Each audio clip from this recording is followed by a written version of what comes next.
নমস্কার বন্ধুরা, আপনাদের সবাইকে স্বাগতম জানাই আপনাদের চ্যানেল নলেজ ক্যানারে।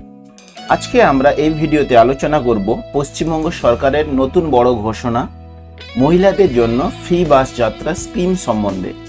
আজকে আমরা মেনলি এই ভিডিওতে দেখব যে সরকারি বাসে ট্রাভেল করতে হলে কি করতে হবে, অর্থাৎ এই ট্রাভেল কি শুধুমাত্র সরকারি বাসের জন্য, বা এটাও মনে হতে পারে যে যদি আমরা লং ডিস্টেন্স বা শর্ট ডিস্টেন্স কভার করি তার জন্য কি বেনিফিট রয়েছে, সমস্ত কিছু দেখব।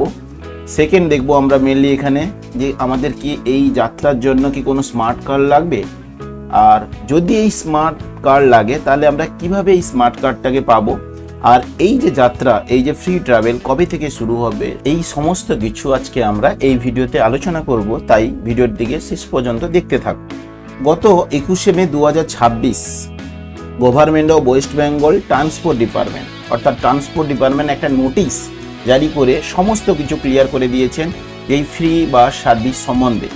এই নোটিশ পড়লে আপনারা দেখতে পাবেন যে এই স্কিমটা কি, কবে থেকে শুরু হবে, কারা এই সুবিধা পাবে, বা স্মার্ট কার্ড যদি লাগে তাহলে কিভাবে এই স্মার্ট কার্ডের জন্য আপনারা আবেদন করতে পারবেন, স্মার্ট কার্ড না থাকলেই বা কিভাবে যাতায়াত করা যাবে, এই সমস্ত কিছু, বা এই আবেদন কবে থেকে শুরু হবে, এই স্কিমের লাভ কারা পাবে, এই সমস্ত গুরুত্বপূর্ণ তথ্যগুলি এই একটা নোটিশে সমস্ত কিছু ক্লিয়ার করে দিয়েছে। আমি এই সমস্তগুলো এক এক সাইড থেকে আপনাদেরকে বলে দিচ্ছি।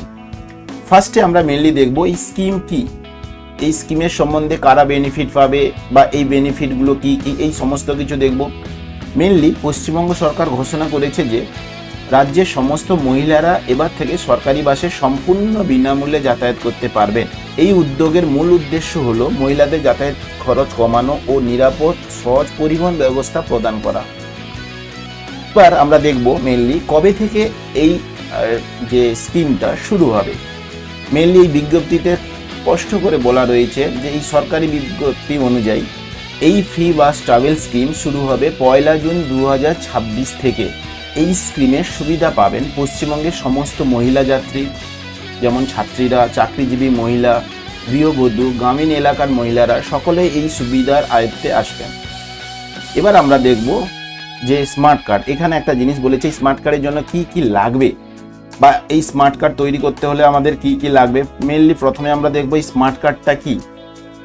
স্মার্ট কার্ড হচ্ছে এরকম একটা কার্ড পাবে যেখানে আপনাদের তিনটে জিনিস থাকবে। এক হচ্ছে কিউআর কোড, দুই হচ্ছে একটা পিক থাকবে, মানে পিকচার থাকবে, আপনাদের নাম থাকবে।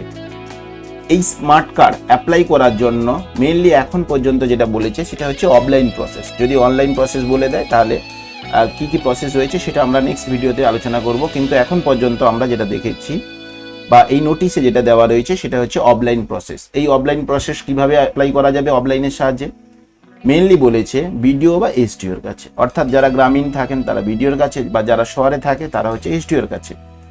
এই প্রসেসের জন্য কি কি লাগবে মেনলি এখানে যেটা বলেছে সেটা হচ্ছে whereas it is also decide that the said card shall be issued to all women of the state on the basis of supporting document like Aadhaar card, electoral photo identity card, মানে যেটা ID card. আমি এই সমস্ত কিছু এখানে সুন্দর করে বলে দিয়েছি ছবির সাহায্যে, কি না কি কি কার্ড লাগবে আমাদের এই স্মার্ট কার্ড বানানোর জন্য। বা স্মার্ট কার্ড যদি না থাকে এই মুহূর্তে, যেহেতু 1 জুন থেকে এটা শুরু হচ্ছে, তাহলে সেই মুহূর্তে আমাদের কি কি থাকলে আমরা ফ্রিতে যাতায়াত করতে পারবো। এই যে কার্ডগুলো দেখতে পাচ্ছেন এখানে যে 11টা কার্ডের কথা বলেছে তার মধ্যে যে কোনো একটা কার্ড থাকলে আপনারা ফ্রিতে যাতায়াত করতে পারবেন। কিভাবে করবেন সেটা সম্বন্ধে বলছি। তার আগে আমরা কি কি কার্ড থাকা উচিত সেই কার্ডগুলো একবার দেখে নেব। ফার্স্টে বলেছে আমাদের আধার কার্ড। আধার কার্ড সবার কাছে রয়েছে, যাদের কাছে যদি না থাকে তাহলে বানিয়ে নেবেন। সেকেন্ড হচ্ছে আমাদের আইডেন্টি কার্ড, আইডেন্টি কার্ড মানে ভোটার কার্ড যেটা সেটা। 3 নম্বর হচ্ছে গ্রামীণ রোজগার গ্যারান্টি কার্ড বলে একটা কার্ড হয়, সেই কার্ড যদি থাকে তাহলেও আপনারা এই সুবিধা উপভোগ করতে পারবেন। 4 নম্বর বলেছে আমাদের আয়ুষ্মান ভারত হেলথ কার্ড। 5 নম্বর বলেছে ড্রাইভিং লাইসেন্স। 6 নম্বর প্যান কার্ড। 7 নম্বর বলেছে যাদের যদি ইন্ডিয়ান পাসপোর্ট অর্থাৎ পাসপোর্ট যদি থাকে তারা করতে পারবেন। এবার বলেছে পেনশন ডকুমেন্ট উইথ ফটোগ্রাফ, অর্থাৎ পেনশন যারা পান তাদের যদি কোনো কার্ড থাকে উইথ ফটো যেন থাকে, তারা এই সুবিধায় মানে এইগুলো কার্ডের মধ্যে আপনারা স্মার্ট কার্ড বানাতে পারেন, বা এইভাবেই আপনারা যাতায়াত করতে পারেন।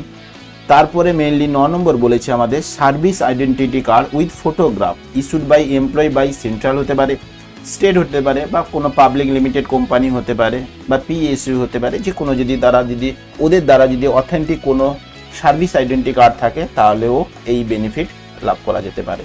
10 নম্বর বলেছে official identity card issued by school, college বা ইউনিভার্সিটি। স্কুল, কলেজ, ইউনিভার্সিটির দ্বারা যদি কোনো আইডেন্টি কার্ড ইস্যু হয় তাহলে সেটাও মান্য হবে।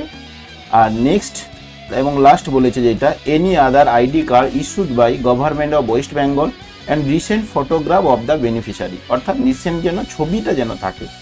এইগুলো কার্ডের মধ্যে যদি কোনো একটা কার্ড থাকে, যেটা এখানে সুন্দর করে বলে দিয়েছে এই পোর্শনটা দেখলে আপনারা বুঝতে পারবেন। এই সমস্ত কার্ডগুলো যেগুলো বললাম সবগুলো এখানে লেখা রয়েছে।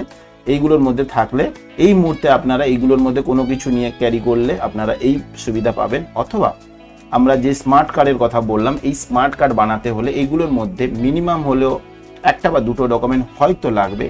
মেনলি ওখানে বলা রয়েছে মিনিমাম একটা হলেও হবে। আপনারা মিনিমাম একটা বা দুটো কার্ড এইরকম সুন্দর করে রাখবেন। যখন প্রসেস শুরু হবে তখন আপনারা এইগুলোকে অ্যাপ্লাই করতে পারবেন। স্মার্ট কার্ড যদি না থাকে তাহলে এই মুহূর্তে আপনারা এই কার্ডগুলোর মধ্যে যদি কোনো একটা কার্ড নিয়ে যাত্রা শুরু করেন, তাহলে ওখানে যে কর্মরত যিনি কন্ট্রাক্টর থাকবেন ওনার দ্বারাই শুধুমাত্র ভেরিফাই হবে, অন্য কোনো কন্ট্রাক্টর থাকলে হবে না।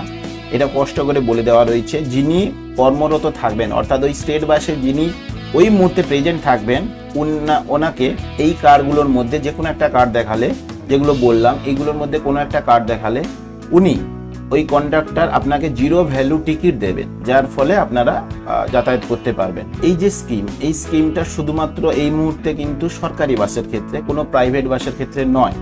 এই প্রাইভেট বাস সম্বন্ধে কোনো কিছু ডিটেলসে বলা নেই, তাই এই মুহূর্তে কিন্তু এটা গ্রাহ্য হবে শুধুমাত্র সরকারি বাসে। তো বন্ধুরা, এই ছিল পশ্চিমবঙ্গে নতুন ফ্রি বাস ট্রাভেল স্কিমের সম্পূর্ণ তথ্য।